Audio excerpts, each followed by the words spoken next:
Good morning friends, সবাই কেমন আছো? নিশ্চয়ই ভালো আছো, আমিও ভালো আছি। আজকে টিউসডে, আর আমি যেহেতু বজরঙ্গবলীই করি পুজো, সেজন্য পুরো ভেজ খাই।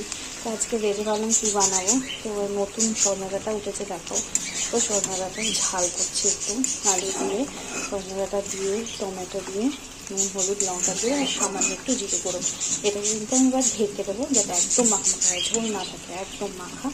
সাথে আবার আমার ছেলে সজনাটা খায় না, তো ও ভেজ খায় আমার সাথে। তো সেই জন্য আমি আবার কী করলাম, সোয়াবিন তো আলু দিয়েই নিরামিষ জিরে বাটা দেবো, আর আদা বাটা, নুন, হলুদ, লঙ্কা, তো স্বাদ মতন। এইটাও কিন্তু আমি বেশি মানে গ্রেভিটা থিকেনই করবো।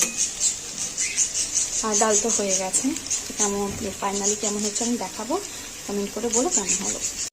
সো দেখো, আমার সজনাটার ঝাল কমপ্লিট হয়ে গেছে, সোয়াবিনটাও অলমোস্ট ডান। আর একটু জাস্ট চিকেন হলেই গ্রেভিটা আমি নামিয়ে ফেলবো, আর খাওয়ার সময় গরম গরম বেগুন ভাজবো। কেমন লাগলো কমেন্ট করে জানিও বন্ধুরা। খুব ভালোভাবে দিনটা কাটিও।